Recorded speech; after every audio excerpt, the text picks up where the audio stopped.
Welcome to ILTV Security Brief. I'm Caleb Ben David. Each week, we focus on the latest developments in security and defense relating to Israel and the Middle East, impacting on this region and beyond. And we start with our top items of the past week. 6 Israeli soldiers are wounded, 3 seriously, and 13 Syrians reported dead after a clash between IDF troops and Islamist militants during a cross-border operation in the village of Bet Jin. The IDF says fighting erupted after the militants began shooting at the soldiers, who returned fire and were then aided by airstrikes. During ongoing security operations in Judea and Samaria, IDF troops neutralized a terrorist after he stabbed and lightly injured 2 soldiers near the Ateret settlement in northern Samaria. Another terrorist was eliminated near Hebron after he lightly injured a soldier in an attempted car ramming attack and destroyed the family homes of 2 terrorists, one in Nablus that belonged to a member of the terror cell that attempted to carry out bus bombings in Cholon and Bat Yam, and the other in the village of Aqaba, belonging to terrorists who shot dead Yonatan Deutsch at the Mahola Junction in April 2024. In response to shooting attacks directed at IDF troops in Gaza, the IDF launches airstrikes at terrorist targets, one of which takes out Ala al-Din Khudari, a commander of the Islamic Jihad Nukhba Brigade in Gaza City, who took part in the October 7th massacre at Kibbutz near Oz. Forensic examination of the latest remains handed over by Hamas show that they are not of the 2 remaining dead hostages held in Gaza, Staff Sergeant Ron Higivili or Thai worker Sudasak Rinthalik. The Islamic Jihad terror group then claims they have uncovered another hostage body in northern Gaza, which will soon be returned. As the IDF's Haredi Hasmonaim Brigade marks the first ever graduating class of its squad commander's course, the Knesset debates the government's proposed legislation on draft deferments for the ultra-Orthodox community. Opposition leader Yair Lapid and former Prime Minister Naftali Bennett slammed the bill, charging it will extend deferments rather than boost Haredi enlistment. And now our big story. The IDF's cross-border raid into the village of Bet Jin in southern Syria, in which 6 soldiers were wounded and 13 Syrians reportedly killed, was the most serious ground operation across the northern border yet since the fall of the Assad government. The IDF says the operations are essential to preventing Islamist militant groups such as the Jamal Islamiyah, whose fighters opened fire on the Israeli troops in Bet Jin, from establishing bases in southern Syria. Israel also accused forces of the new Syrian government of aiding the Islamists, with some security officials suggesting the IDF may need to expand its operations there. But that view differs from the Trump administration, which has lifted sanctions and established relations with the Damascus regime, with President Trump even warmly welcoming the Syrian president, Ahmed al-Shara, into the White House. Now, after the most recent clash, Trump released a message saying it is important that Israel maintain a strong and true dialogue with Israel, and that nothing takes place that will interfere with Syria's evolution into a strong and prosperous state. Trump also invited Prime Minister Netanyahu to Washington to discuss this and other issues. Here's what Netanyahu had to say. אני פה עם פצועי צה"ל הגיבורים, אחרי הפעולה האחרונה שלנו בסוריה. אחרי ה-7 באוקטובר, אנחנו נחושים להגן על היישובים שלנו בגבולותינו, כולל בגבול הצפון, ולמנוע התבססות של טרוריסטים בפעולות עוינות נגדנו, להגן על בעלי בריתנו הדרוזים, ולהבטיח שמדינת ישראל תהיה פתוחה מהתקפה קרקעית ואחרת מהאזורים צמודי הגבול. מה שאנחנו מצפים בסוריה לעשות זה כמובן להקים אזור חיץ מפורז מדמשק ועד אזור החיץ, וכמובן מבואות החרמון ושיא החרמון. אנחנו מחזיקים בשטחים הללו כדי להבטיח את ביטחון אזרחי ישראל, וזה מה שמחייב אותנו. ברוח טובה, בהבנה של העקרונות הללו, אפשר גם להגיע להסכם עם הסורים, אבל אנחנו נעמוד על עקרונותינו בכל מקרה. And joining us now for more is Iftah Burman. He is a geopolitics expert at the Middle East Learning Academy and Bar-Ilan University. And we have also the former U.S. diplomat and now editor-in-chief of the Jerusalem Strategic Tribune, Robert Silverman. Gentlemen, thank you for joining us. Iftah, I want to start with you. We heard Prime Minister Netanyahu, what Israel is going to require from Syria. But there is a big debate here. Can Syria, can this new regime, can President al-Shara be trusted? Well, certainly al-Shara himself, he's a man whose aspirations talk about the presidency and uniting Syria. The question is, can he rally the troops? Can he organize the different militias? We know that these different organizations came under Hayat Tahrir al-Sham, and now they're all coming into these different elements in the government. The question is, can he rein everybody in? Can he bring law and order to the different parts of Syria and have the different arms of Syria function on the day of tomorrow? That's the big question, and this is something that is hard to tell at this point. But what's your evaluation based on what you're seeing? I think we're still at the pilot stage. We're not there yet. He needs to bring the Druze in, the Kurds, also on the coastline. The Alawites are claiming still not to be included and still some violence against them. So he's not at that point where he can, I'm not going to say trusted, I'm going to say be able to deliver. Right. And Robert, the Trump administration seems more optimistic about the prospects of the new regime being able to deliver on some of these conditions Israel has made. Is there a basis for that? And how much do you think President Trump is likely to pressure Prime Minister Netanyahu to make some kind of concessions there with Syria? Well, I am more optimistic. We all should be. We have to be realistic about the different options in Syria. Let's remember, it wasn't that long ago that Iran had bases all over Syria. And those don't exist anymore. Iran is no longer on our northern border with Syria.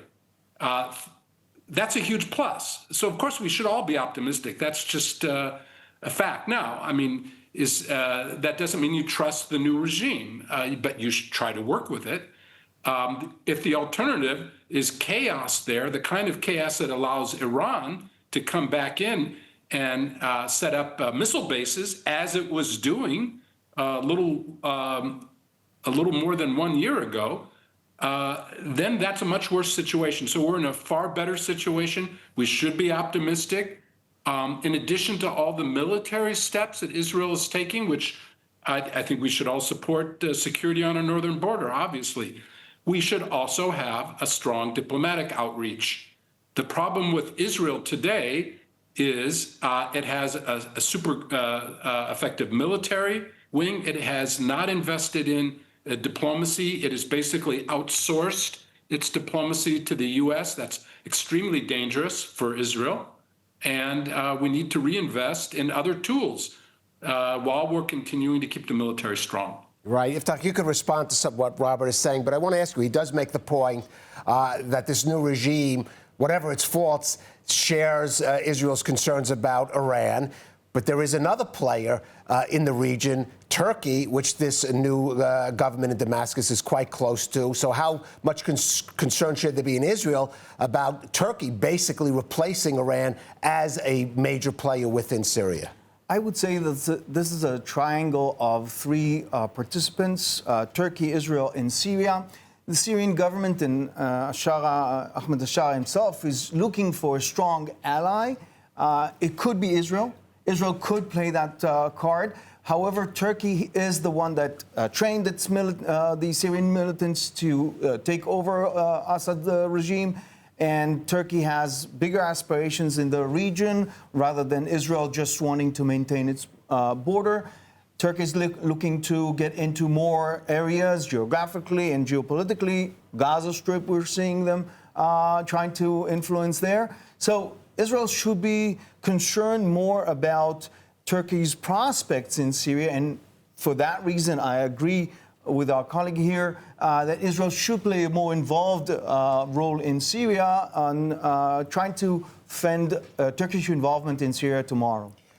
Robert, trying to fend Turkish involvement in Syria, how well will that play with President Trump when we've heard him repeatedly praise President Erdogan, calling him even his dear friend and a close ally?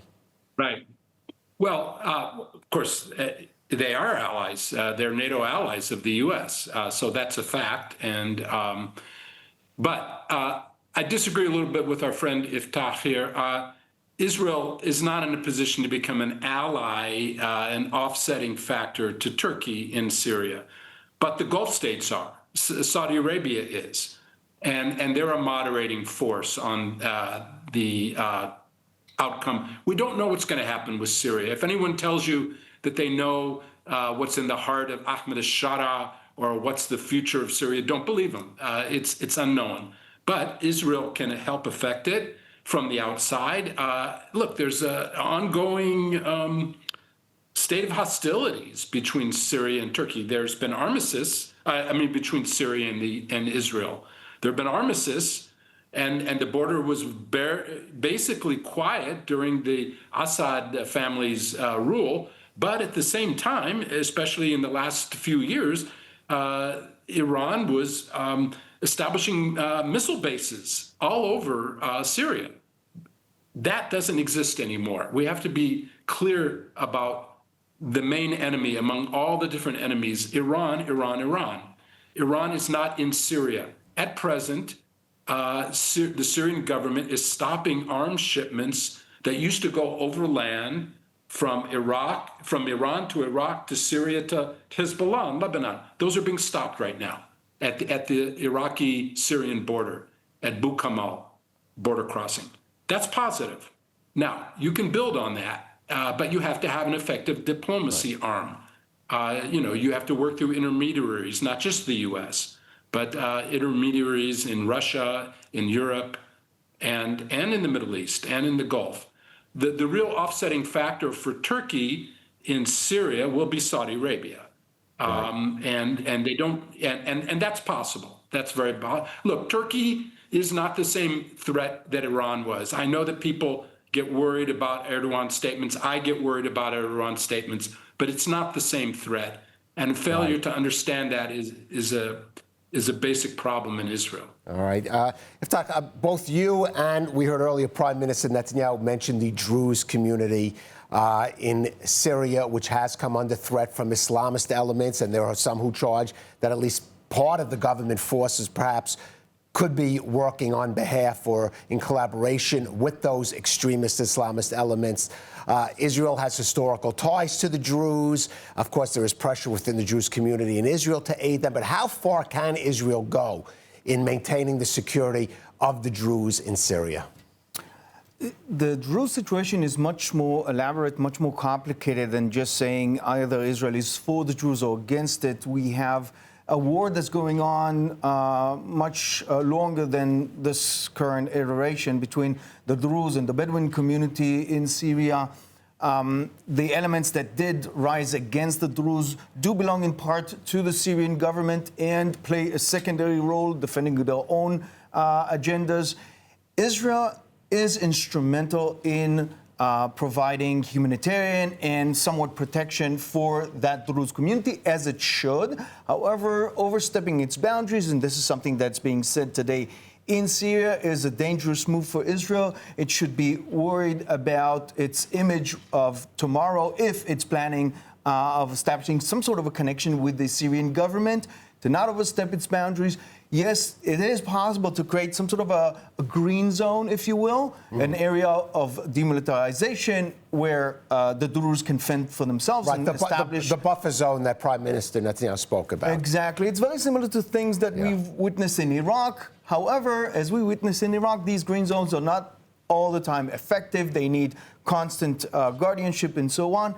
And I think that there is room for that. However, it's a delicate game between the different sides. And let's not forget those other elements in Syria, Kurdish elements that Turkey's eager to not get rid of, but at least have under control at bay. Okay. Gentlemen, I do want to move now from Syria to its immediate neighbor, Lebanon. Of course, Israel has a,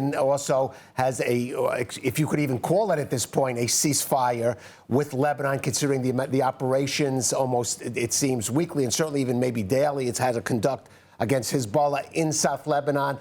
Morgan Ortagus, the U.S. envoy to Lebanon, was in Israel yesterday, going there today. And today we have what seems will be perhaps the first direct negotiations between non-military representatives of the Lebanese and the Israeli government. But of course, all of this hinges, Robert, on Hezbollah disarming, living up to that commitment. How likely is that happen in the face of a Lebanese government that seems impotent in front of Hezbollah? Right. We have a core problem there. This is not new, of course. The Second Lebanon War ended with a UN Security Council resolution in August of 2006, so nearly 20 years ago, in which the Lebanese government committed itself to disarming militias, primarily Hezbollah. Well, that hasn't happened. And again, the ceasefire a year ago between Israel and Lebanon included, a new commitment to disarm Hezbollah in the south, and it hasn't happened. The Lebanese army has tried a little bit. They entered some bunkers, Hezbollah bunkers, that were booby-trapped, and when several Lebanese soldiers were killed, they stopped. So Hezbollah has deterred them from continuing that. Look, Lebanon is a failed state. We know that. Hezbollah controls it.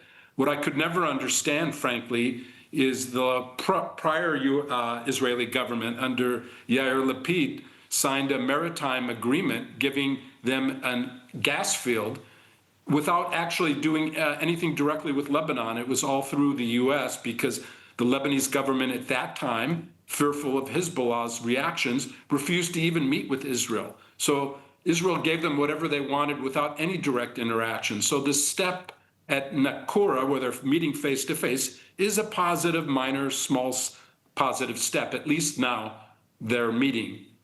Why the Lebanese government, after Israel has so severely deteriorated Hezbollah's military capacity, why it is refusing to exercise its own sovereignty and do what it's required under international agreements? I'm not a psychiatrist or psychologist. I don't know. What I do know is Israel has to have more than just a military option. Yes, Israel can continue to batter Hezbollah and maybe should, including in Beirut. If the U.S. says no to that, and the U.S. has its own interests, let's remember, there's a very large and significant Lebanese American community that cares a lot about Lebanon, okay? Let's just remember that. So, and that's part of the equation in the U.S. So, nevertheless, Israel needs more than a military option. It needs to be able to pressure the Lebanese government through diplomatic efforts, through coalitions that Israel develops with other countries that are relevant to Lebanon. But we don't do that. We don't have that capacity. We don't have the personnel to do that. So we're relying on the U.S. to do that for us. Well, let me ask you, Iftah, because Robert says Israel needs more than a military option. But if you talk to security officials here time and again, even in the studio, I have heard it is inevitable, or certainly almost inevitable, that there is going to be another round of fighting between Israel and Hezbollah. Do you also see it in that way? And are there other options to be pursued? Well, I'll take us back just before October 7. We were conducting the Mabam, the campaign between the wars against Hezbollah in Syria and on a rare occasion in Lebanon. I think this is what we're expecting in the near future, unless the Lebanese government is strong enough to implement any serious steps against Hezbollah. And by that, the Lebanese government will have aid from the international organizations, from the U.S. We already see a worldwide campaign against Hezbollah's money in South America, potentially in Venezuela. This is something that the Americans are conducting right now. In Europe, we're seeing a crackdown on Hezbollah's operations worldwide. We just need the Lebanese government to do the same. It's due diligence to replace Hezbollah with other things. But one has to consider, if you do replace Hezbollah, if you take away its strength, what would the Shia community in Lebanon do? We're talking about somewhere low estimates of 40%, higher estimates of about 50% of the population represented by this organization. Who will replace Hezbollah? Will Hezbollah take the IRA model that they take the political route and abandon weapons? I don't see that happening because the Shiites themselves have threatened Hezbollah that if they give up their arms, they'll finish them. In their own words, that's what they're saying. So I don't see that happening. And Hezbollah has taken care of the Shiite community's welfare, jobs, medical care. We've just seen the scouts of Hezbollah, al-Mahdi, demonstrate their power in the stadium. Who will go into that vacuum? This is something that Hezbollah is there for more than 40 years. So taking out Hezbollah just militarily is just not going to do enough. All right. Not enough. But then let me ask you, just very briefly, what could come in place of Hezbollah? What would we be looking at? Well, the end of confessionalism is not in the horizon in Lebanon. It is sectarian representation. But you do have independent Shiite representatives in the parliament of Lebanon. Amal is weakened. Nabi Berri is corrupt, but there is representation there. Potentially, we could see taking over the mechanism, the security mechanism of Hezbollah and working it into the army of Lebanon, the internal security forces of Lebanon. Right. But the state has to come into the medical organizations, the NGOs, and all that. The state of Lebanon. The state of Lebanon has to assert itself. Iftah Burman, Robert Silverman, thank you so much for joining us on ILTV Security Brief. And now a final word. This week saw the passing of Major General Dan Tolkowski, former commander of the Israel Air Force at age 104.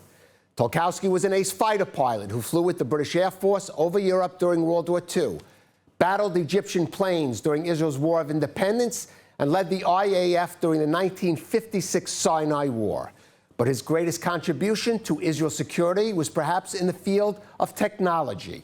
Tolkowski oversaw the modernization of the Air Force, including the introduction of its first jet fighters. And later, in civilian life, he played a key role in establishing Israel's tech sector as the CEO of Discount Investments and then the founder of the country's first venture capital fund, Athena, helping to create such defense firms as Elbit. Now, another former Air Force commander also made news this week. Amir Eshel, speaking at the Defense Tech Week conference at Tel Aviv University, issued a stark warning. The aerial attacks that Israel experienced over the past 2 years of war, these are the low-flying killer drones from Lebanon and Yemen, the hang gliders from Gaza, the ballistic missiles from Yemen and Iran, were, Eshel said, but a taste of the evolving threats on the battlefield against which effective defenses had yet to be developed. He cautioned that the next wars will present Israel with challenges of far greater magnitude, and that the private defense sector will not on its own be sufficient in creating and providing affordable technologies to counter those threats. He called on the government and defense establishment to be more proactive in aiding Israel's tech sector to sufficiently develop in meeting that challenge. Now, just as Eshel was making that speech, the defense minister announced that the laser-based Iron Beam air defense system would be ready for deployment at year's end. And while that is certainly good news, it should not be cause for either celebration or complacency. Iron Beam will not be a 100-proof magic solution for intercepting slow-moving and low-flying drones. And even if it were, it's a response to Israel's past and current conflicts, not the answer to the new threats we will be facing. The only real answer to those future challenges will be needed investments in education, even as the government is cutting school budgets amid falling test scores in science and mathematics. It will be more funding for basic research, even as universities and institutions deal with cutbacks in public support, and in assisting the local tech sector, even as its leaders implore politicians to avoid actions that could discourage foreign investment crucial to its growth. Napoleon once famously said, an army travels on its stomach. Other generals, such as George Patton, stressed the importance of blood and guts. But today, it is brain power that fuels the success of modern militaries, and that's especially been the case for Israel. Soldiers such as Dan Tolkowski showed the way for Israel, and it is up to his successors in the IDF and government to continue maintaining that standard. Thank you for joining us on ILTV Security Brief.